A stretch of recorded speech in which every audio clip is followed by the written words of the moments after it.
welcome Stacy Juba to our networking studio community. Stacy is someone that I met through Facebook on the collab. It was the authors collab Right. group. Is it like a summit Yeah, it was like a of it or summit something, online I on think? Facebook, and that if you Yeah. were interested in collaborating and cross-posting and selling with other authors, you could write on that group. And Stacy, I believe you contacted me, and then we started talking. We had a really great conversation. And I was a brand new author. You had already published several books. And when we talked and I went to your website, I was just blown away by how much you were doing on your website.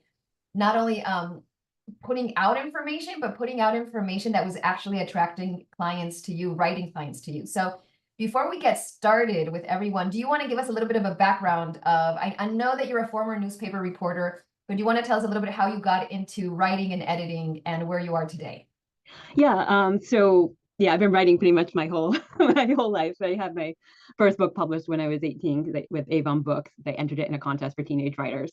So Amazing. that went really well. But then after that, there were several years of rejection. While I was finding my voice and learning the ropes and everything. And during that time, I was a journalist and writing on the side. Then I got a mystery novel accepted for publication with a mystery publisher, and that's when I launched my website and my book website. And then when I had kids, I wanted to work from home, so I had a lot of freelance clients doing newsletters and that kind of thing. And then I decided to expand into editing, freelance developmental editing and line editing, and then that really grew. But I found that I only had the bandwidth for so many editing clients. There's only so many I could take on without feeling burned out. So that's when I started expanding into online courses for writers, because I was working with so many writers one-on-one, and I was seeing what was giving them trouble and the problems they were having with their manuscripts, and just what their concerns were and what was holding them back. So I launched my Shortcuts for Writers website. So I'd say my main business right now is the Shortcuts for Writers courses, but I still do take editing clients. Like a lot of times people will take a course from me, or take my book editing blueprint course, and then they'll hire me as an editor. Excellent.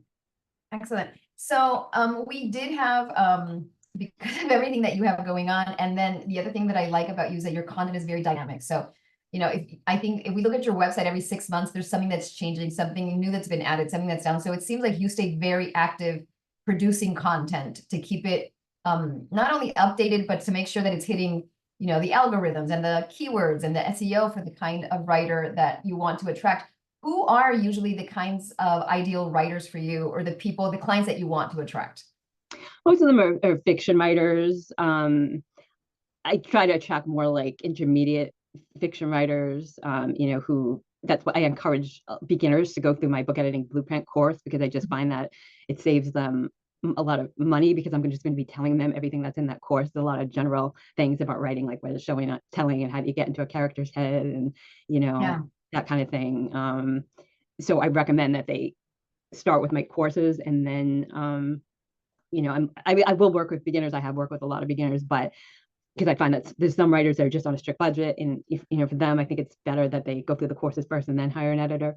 But there's other clients who just, they don't want to spend time in a course. They feel like it's wasting time. They would just rather pay and work one-on-one. So in that case, I will work with beginners. But I just find like working with, at least at the intermediate level, where they've learned a lot of those basic things, it's just that can maybe cut down on the rounds of editing. And So what I like about what you're saying is that there's two things that resonated a lot for me, and I think for all of us as editors. And Alan, who couldn't be here because he's at a conference right now, but this is something that we've talked a lot with Alan, is that you have the audience, and this macro audience, which are for you fiction writers, and within fiction writers, you have those that you have to handhold a lot more. And that handholding, doing the same handholding over and over and over, for some of us editors, sometimes it can be exhausting. And so creating a course to say, like, here are the basics, you can do this on your own and then contact me, I think is a great way of saying, you create just one type of content that serves so many, people at the same time, and not only at the same time, but anywhere in the world, 24/7. And it's like you being there for them, providing content for them that's specifically catered to solve a problem they have or to a need that they have. And it's available the whole time. And as editors, one of the I think, especially freelancers, we're always trying to book ourselves months in advance, and we rely on that income. And so that if we don't know that we have a project, that income's not there. But if you were to have a course or enough information that someone can buy to get through that first round of editing, to polish their manuscript enough until they can hire an editor or they can go to the next step, then that's content that's living around the world 24/7 that people can have access to. And that's accessible financially sometimes too.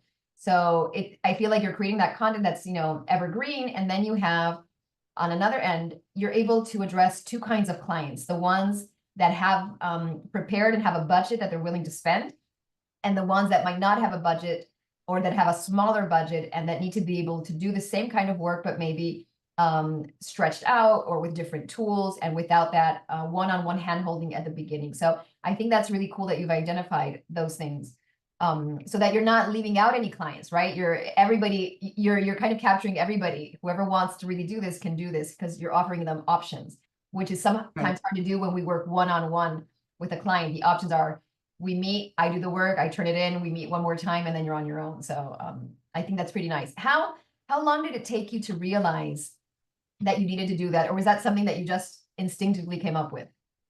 Well, I was realizing after I'd been an editor for maybe a couple of years, I was just realizing I was writing the same kinds of editorial letters. I mean, I would individualize it, of course, their story, but there were sections I was just copying and pasting from a Google Doc, like what is showing and, what is telling and not showing, or, Yeah. what does it mean to not get into a character's point of view, or, talking heads. Is that what it's talking heads? And I was directing them to all these other resources, books and articles on the internet. And then I realized, well, I should just make one big resource, because I know it's all the same. They're all having all the same problems. And I'm a writer myself. I've published several books, I've been through a lot of rewrites. So I get it. It's a lot.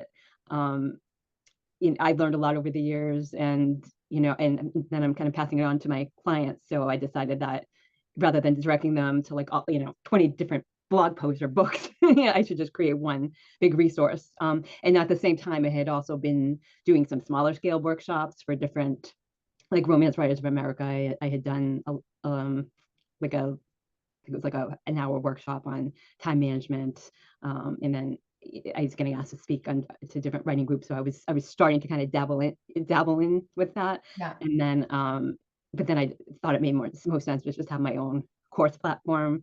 Mhm. And then I started creating, once I created the big course, Book Editing Blueprint, then I started creating some smaller courses, just on different elements of the craft, because not everybody is ready to spend like $400 on a course. They have to get to know you first, or maybe they just want to work on one area, like nonverbal communication or something, or plot. So I decided to like kind of have, I took a lot of courses myself on being an online course creator, and just learned a lot of different strategies about like lead magnets and low ticket offers leading to higher ticket offers. Personally, I feel that fiction authors, I don't know, I think there's a limit to how much they're willing to spend for a high ticket offer. Like I'm seeing like in the business realm, where a lot of the people who are in these online course businesses, they have like memberships, or I think there's your courses out of thousands of dollars, because they're teaching someone else who has a business, and that person like knows if they make some of these changes, they're going to get this return on investment in their business. So I feel like for writers, like it's so uncertain, will they get a return on investment? So I decided to kind of have a range of courses. I have them from like $9 to $497, because I just don't think charging $3,000. I mean, I'm sure there are some writers that can put, but I think the majority, it's just so uncertain whether they're going to sell their book, how much money they're going to make from it. So I think they have like a limit to what they're willing to spend. So definitely. And so that brings me, we're talking about content creation. That's, first of all, content that might be repetitive that you're giving out, that can be packaged in a different way as a PDF or a document or a booklet or an ebook or a course.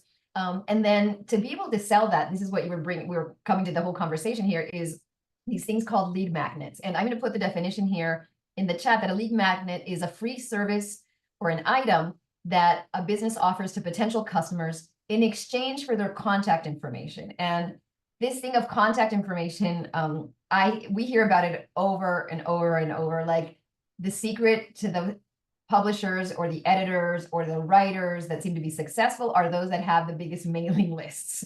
And its mailing lists do not get built overnight. But the best way to build a mailing list for when you do have a product, because it's not like you want to be spamming people all the time, but when you do have something that's worthy that you think will solve a problem and create value for a client, having a mailing list in place that you can just email to all these people is a huge advantage than trying to do the work one-on-one on your own. So these lead magnets, do you want to explain maybe, Stacy, what for you a lead magnet is and how you're placing or using them? And I'm happy if you want to share your screen at any point, let me know and I can give you access. Okay, yeah, I can share my screen if you want. But so I mean, we authors have lead magnets. They're usually called reader magnets, but that's like a chapter of a it could be like a chapter of their published book, or it could be a short story based on their book, and they're trying to get readers on their email list. So it's really the same kind of thing. If you have like a service or something like a online business where you're trying to give them something for free that your target audience will find interesting. With a fiction book, it might, for an author, the goal might be to entertain them. They like romance novels. You have a free romance story, and you're trying to entertain them, and not that they want to get your next one. For like editors, maybe you're trying to introduce them to you and give them some tips, give them some quick wins, so that they're interested enough to kind of learn more about you, or maybe take another step with you. So let me see if I share my screen. Hang on. I don't know where my, okay. Can you see my website? Yes, we're good. Okay, so this is my main website. I've been doing a lot of work on it recently because I just had like some brand photos done. Looking great. And then the lead magnets I have like all on this free page. So I've tried different things. Some work better than others. I'd say my most successful one right now is this free looks and gazes guide. I have this Energize Your Writing Toolkit, cheat sheets for character emotions, which is like a mini course, but it's also kind of like a reference guide on body language, where it's split into all these different categories. Because that's something I noticed that a lot of clients were having trouble with, was they were just always saying looked. They'd be like 400 looks in the book, or like 300 smiles or smiling, and just using all those same words over and over. So I created this Energize Your Writing Toolkit, and then as a lead magnet for that, I created this looks and gazes quick start guide, which just has the pages on looks and gazes, which I think it's like 100 ways to avoid saying look, just some fresh ways to kind of look at that. Oh, can I ask you, like, in this specific, if you can share with us, what word count are you talking about, like with something like this, with this look and gazes quick start guide? Is it a one page? Is it, I think there's a lot of people feel intimidated that, oh my God, I'm gonna have to sit down and write a book now, but that's not what you're talking about. It's really, sometimes I understand it, they're like kind of short documents. Yeah, it's this is like under 5 pages, and 2 of the pages are from my full Energize Your Writing Toolkit course, and then I just have sort of like an introduction, and then some information on the Energize Your Writing Toolkit if they want to, if they want to take the next step and get the whole toolkit. So it's a PDF. It's very simple, and then once they sign up for this, when they sign up, I have it set up so that on the thank you page, they get an offer to get the Energize Your Writing Toolkit for $37 instead of $67. I use this service called Deadline Funnel, where it gives them like a 20-minute deadline, and a lot of people will just do that impulsively. And then they'll get into a funnel, an email funnel. Like I use ConvertKit for my email. They'll get into an email funnel where they get like welcome email from me, and I direct them to some other resources like blog posts or podcasts they might be interested in where I've appeared. And then eventually they'll get some emails about another lead magnet, which is my free on-demand masterclass, creating your editing game plan. So that's like a 45 minutes kind of on-demand webinar where they can just sign up. They don't have to pick like a certain time to watch it. They can just watch it immediately. And they have like 12 days or something, the way it's set up right now, to watch it. And it talks about it tries to educate them like about, because so many beginners just think, oh, I'm going to hire an editor, we're going to go back and forth once, and then I'm ready to pitch agents, or I'm ready to self-publish, and they don't realize how expensive the process is and how many rounds of editing it's going to likely take. And I talk about how I work with some advanced authors who are published with big publishers, and they sometimes they can't even do it in one round of developmental editing. Sometimes it takes them a couple of rounds. So if it takes someone who has a 5-book contract with a big publisher, a couple of rounds of developmental editing is really unrealistic for you as a beginner, or maybe you've self-published a book before. It's unrealistic for you to think that you're going to be able to do it in Yeah. quite a few rounds. So it's just tries to educate them about the process, and then about how, I do developmental and line editing, but at some point, some authors may need to hire a copy editor or a proofreader, depending on their skills in that area. So it's just to kind of Right. create. And is that something that you recorded? So you recorded it at home and then you like uploaded to YouTube, or what did you do for that one? Well, I'm actually going to be changing how I do it, but what I did, ultimately it has at the end of it, it gives them a special $100 off book editing blueprint, so they can get it for $397 instead of $497, and they can also get a bunch of bonuses.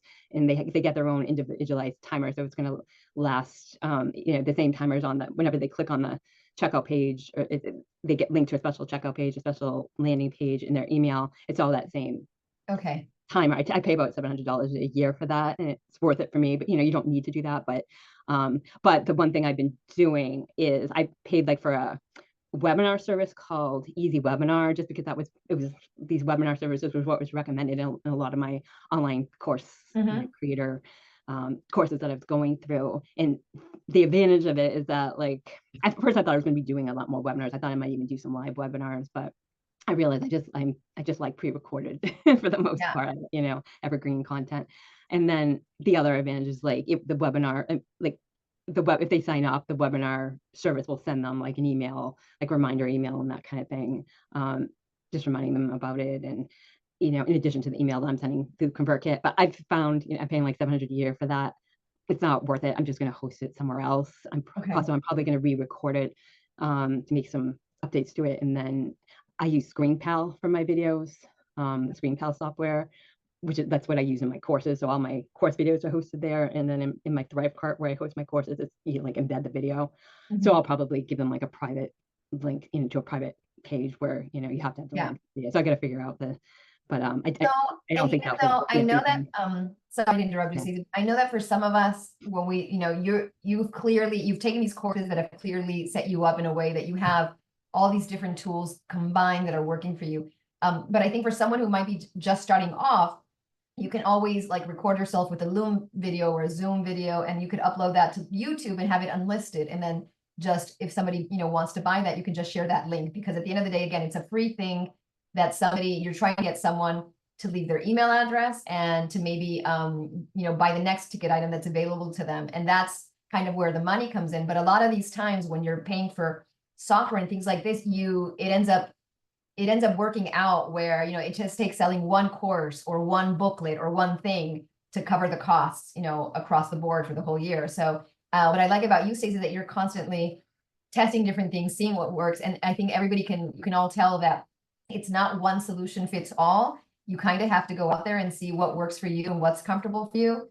And there's a lot of trial and error, but once the trial becomes a success, then you keep building on that formula that works. So right. Like for the trial and error, like, for example, like I'm going through a course right now, and it's about how to just use coupons to do the same kind of funnel, but without the deadline timers and stuff like that. So I think I'm going to try that for I'm revamping, like I had a course called Time Management Blueprint for Writers. And actually, let me just find it. It did really well. I got a lot of good reviews, but I was finding that the lead magnet for it, which was like a webinar, it was like a half-hour webinar just on like my system. I have like this 4-pillar system on, like, internal clutter, external clutter, getting things done, electronic clutter, like email and everything. And I was trying to educate them about that. But I was finding that people that have issues with like time management don't want to watch a video. So it was like trial and error. So they weren't buying the course. And meanwhile, I was getting really good reviews for the course, but and what everyone was saying was like, what inspired me to create some new systems, and I established some new systems. And I changed the name recently to the Organized Author, and I'm really leaning into the systems. Like, I've added more systems, because since I created the course, I'm kind of like a perfectionist. So it's like I know more stuff now, so I have to add more to it, especially since I know that it's going to be one of my signature courses, one of my bigger courses.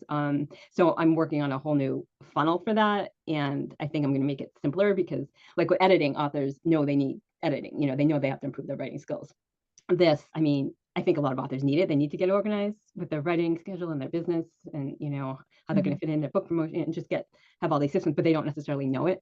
They think, oh, I don't need a time management class.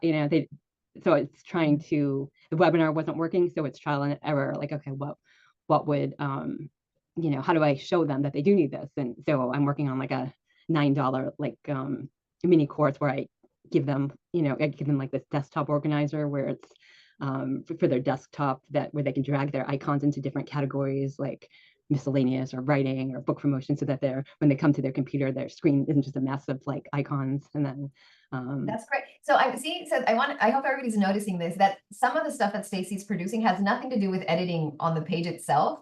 It's just trying to solve a problem for the client and identifying these gaps of information that are sometimes out there with simple things like that.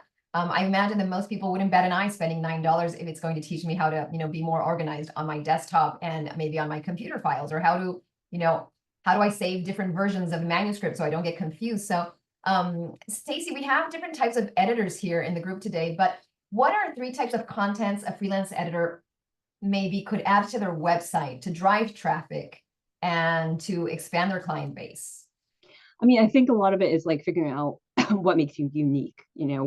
Why should someone hire you as opposed to all the other editors? So I think, like, for example, if you specialize in editing memoirs, you probably want a lead magnet that's, it's some kind of cheat sheet on memoir writing. If you're a copy editor, maybe you want to have some copy editing tips, or a little ebook on how do you know like whether you need a copy editor. You might want to have a blog where you just put out some free like articles. Like I don't spend a lot of time on my blog. I actually have guest bloggers do articles for me because I don't I don't want to spend a lot of time writing for my blog. But those kind of get out there, and a lot of times people will join my Facebook group or something, and I ask them when they sign up for the group, like in the questions, like, where did you find me? And a lot of times they just say Google or a blog post. So it's good to at least have a handful of blog posts up there that, with the SEO for like what you're trying to target. And, if there's a particular area of editing that you want to get more clients for, like maybe you love to edit like mystery novels, so maybe you want to have some content relating to that. And then also like show them, like when you follow up with them, like if you have an email system, put some pictures of yourself, kind of talk about like, you don't have to just talk about like editing. You could talk about, I have a dog, I love my dog, I love to read, just to kind of make them so they think it's like a person. Because I think especially with like editing, they're turning over like their baby, like their passion project, to someone they don't know, and that can be scary. So you want to kind of get them to trust you and know you as a person too, not just as an editor. So just don't be afraid to kind of show some of your personality. That's a great idea. Yeah. And especially because so much of the editing projects that I've heard about, like editing gone wrong, or when you hear an author say like, oh, the editor did a terrible job, or they butchered my manuscript, or, I rejected all of their edits. A lot of times it's a personality issue or a difference in point of view of how we approach work. So maybe also having a little video or a document explaining what your editing process is like. Like for me, like I always, once I've signed a contract, or once I have a signed contract, I'll request the manuscript, I'll save that in a master copy folder, I'll make a copy of it, and then I'll start working on the copy of it, and then I'll, run through a series of checklists to clean up the document before I even start working on the document. So maybe it could be something about explaining the processes of how you work. Or now, this got me thinking that I have on my website, I have words to avoid when you're writing and how to check to see overused words. And it's a thing that's for free. But now I'm thinking, God, I could expand that and give it away for free, again, as a lead magnet, where I'm, to download it, you have to leave your email address so that I can add you to the mailing list. So I'm already thinking of ways to repurpose some of my blog post content, maybe that can be used as a lead magnet as well. So you also you're really up to date with what's happening in publishing. In fact, I just saw one of your pictures on your website. Did you just publish a hockey romance book? Oh, I a while ago I published hockey young adult novels. I've just been redoing my book. This is my book website because I wanted to make it look like, kind of go more with my other website. So I have like 2 young adult ice hockey novels. Oh, okay. Because I was just reading, I think, 4 or 5 months ago, that David Chesson from Kindlepreneur, who runs a lot of Amazon KDP data, they were saying that sports romance is like the new hot category in romance right now. So for those of you that edit romance or like romance, maybe specializing in editing sports, sport romance of any sport, or, creating checklists if you're going to write, if you want to work with those kinds of authors, creating checklists of things that they have to keep an eye out for. Or, I like, book maps or character interview charts and things like that. I think those are all really useful. So how do you stay in touch with what's happening in the publishing? Do you do more indie publishing than traditional publishing, or do you have your feet kind of a little bit everywhere?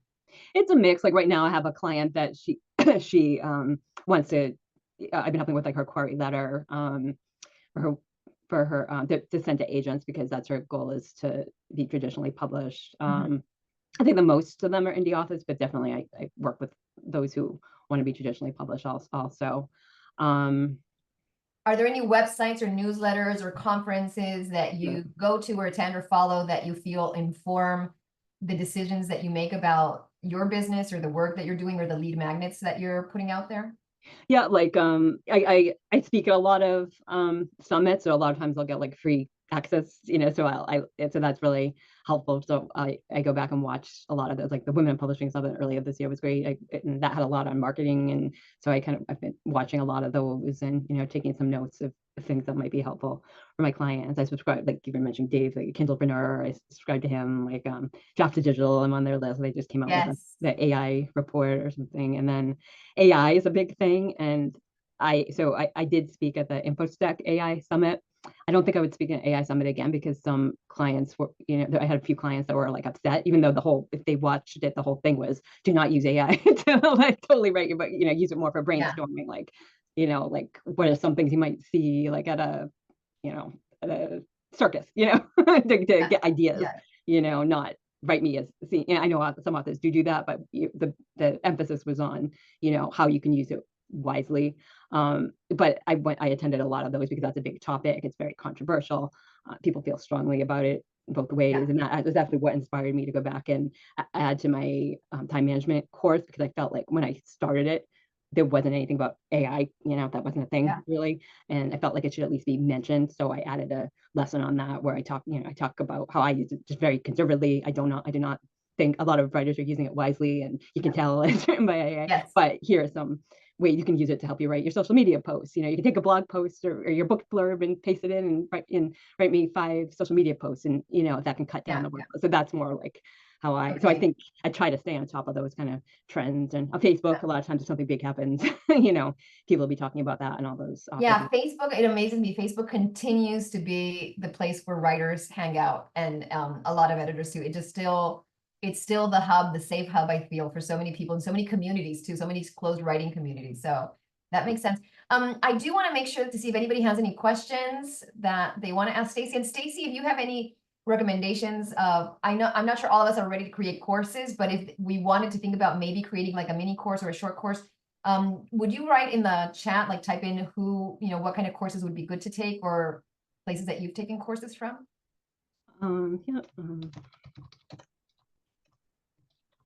I've been putting in the chat, everyone, some of the things that we were talking about with Stacy, which is Draft to Digital is a platform mostly used by indie authors to distribute their books, and they distribute ebooks like all over the world. They're starting to do paperbacks now, and it's considered a platform for indie authors that want to publish. It's called Wide, so that you can be everywhere on all the different platforms like Barnes and Noble and Kindle and Kobo and Smashwords and Apple Books and Google Play. So, well, you can't do Google Play through Drafted, but the interesting thing about following Drafted Digital is that they're they're riding the top of the wave of what's happening in indie publishing. So a lot of information that gets shared in their newsletter will pique your interest, and maybe within all that information, there's something that you would be good at that you could create a lead magnet or write about or incorporate as an editing service, I think.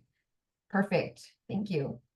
I tried a 5-day line editing class as a lead magnet too. So I mean, there's all different things you can do. Like what's it called? 5 days line editing made simple. 5 days to more polished pages. So that's another thing you can do. Like in that, I host that on Thrivecart. I find that just a simple guide, this converts better. So I think you just kind of keep it simple and determine like what your goals are. Like my goal is to be a course creator first and editor second. If your goal is to be an editor first, then think about like what sets you apart, what lead magnets, what do you want to edit, and how can you reach that target audience? Like my Amazon ads work really well for my hockey books, the young adult hockey books, because it's just such a niche audience of parents who are looking for books for their teenagers who are into sports and hockey. Those are much easier for me to sell than like my romance books, for example. So if there's a specific genre that you really like to edit, like go after that market, try to establish yourself as like one of the editor that's really good, that really loves to edit, Absolutely. romance, sweet or fantasy or Yeah, and it's so hard to make those decisions sometimes, but they really do pay off. I'm a true believer in niching down instead of being broad and everywhere at the same time. I had one more question for you, Stacy, and that no, not for Stacy, for everybody else. If you've never tried, I mean, you probably purchased a lead magnet before, and maybe you haven't followed through. But I would encourage you, like, if you want to download one of Stacy's free products, go through the experience of downloading the products, of seeing what she's offering, so you can see that back and forth, the emails that come, how that works, just to learn from someone who's already doing it and doing it well. I'd like to encourage everybody to do that, because it's a learning curve. It's definitely a process, but you don't have to go and offer 10 lead magnets. You can just pick one thing, maybe a year to offer, and then you just build upon that. And content is such a great thing to repurpose with different ways. So like Stacy was saying, she has some content of her course that she's been able to pull out and create a tiny lead magnet or small lead magnet that people can get, and then they'll get the full version if they it's upselling when you purchase the next thing. Is that what it's called? yeah. Actually, if you have a minute, if you want me to show you one of my things. But another thing to keep in mind about lead magnets is if you speak at like online summits and writing conferences, then you definitely need to have a lead magnet, so that you can, because usually they'll like announce it, like, oh, Stacy has this, freebie, and a lot of people will download that. So that's an easy way. If you're already speaking at the summit and hundreds of people are coming to your workshop, or if you're being interviewed on a podcast, you always want to have a lead magnet link so that you can get people on your in your email list, because it's a lot easier to get people like, oh, if you get the 10 essential tips to writing a memoir, or just, oh, you can sign up for her email list here if people want those tips. And then the let me see, just find one that's like already. So this is Thrive Cart, where I host my course. But again, if you have a PDF, like I just have a PDF through ConvertKit, where we can upload a PDF and then people just get it in their email, when it comes. But this is like an order bump, and I find like this is really essential. Like if you want to make money through like courses and that kind of thing, if you don't want your business just to be editing, if you want to like make money through other avenues, like maybe like ebook, some passive income that's like rolling in, to that audience. So this is like an order bump where this you can add it to like a free thing also, but this is like a $9 product, and then there's an order bump where they can add this to their order, and a lot of people do. And then once they complete order, they get directed to another page where they can add something for $37. And I just spoke on a summit yesterday, and sales have been like coming in like a lot the past couple of days, where people, they just heard me speak, and then they signed up for the Looks and Gazes guide, and then they got like the order bump, and then so they've been buying a lot of things. So I think it surprised me like how impulsive people can be, but especially like if you've been vetted by somebody that you spoke at their conference, so they know this person and they respect this person. She's saying, she's professional enough that I invited her to be on my panel. Then I think they're more likely to buy something for you. So you definitely want to have at least one lead magnet so you can take advantage of that. And then I love it. It makes me like want to, like, as soon as the minute this call ends, I'm just gonna go like look at my website and see what can I extract and repurpose in different ways. Wonderful. Any questions? Because we're getting near the hour, but Melissa, Cassie, anything that you'd like to ask Stacy? And this is just a simple landing page for the PDF, if you just want to start with like a PDF, and this is through ConvertKit. So, it's just a link on my website. They click the button, and then it comes to this, which is just hosted on ConvertKit, and then, then it gets delivered. Yeah, and I really like the names of your buttons, because it's not about purchase or buy. It's about, I need this, it's really attractive, and it really makes you kind of want to do these things. Stacy, are you also available, like if editors wanted to hire you for a consultation, a 1-hour consultation of like maybe looking at their website, what they could be offering? Do you do calls like that? Are you available for consultations, paid consultations, of course? I haven't, but I'd be totally open to that. And I've also done like for people who are like interested in creating like a course through Thrive Cart, which is where I host my courses. I have like an affiliate link for that. so people who bought through my affiliate link, I'll like get on a call with them over Zoom and like just kind of go through it with the, the Perfect. back end, and if they have questions. So yeah, definitely if they, Excellent. I continue. think we might want to have you again, invite you again to talk about ThriveCard and affiliate links. Maybe we'll do that at the beginning of next year, because I think that is such it's such a great space to be in if you understand how it works. So I don't want to overwhelm everybody today, but that's a great topic that just does not get discussed a lot, I think, in our editing realms. So as business opportunities. But Stacy, well, thank you so much for being here today with us. I apologize for the glitches at the beginning of the call, but this has been incredibly informative. Yeah, really, really helpful. I know that everybody will appreciate it. And we will be in touch, because I know that we're going to be doing hopefully more collaborations in the future. Are you speaking at any other conferences that we can see you at in the next few months? There's a crime summit coming up. I'll be speaking at. Paula Judith is running that, and then the Writing Gals conference. I'm doing something on historical romance.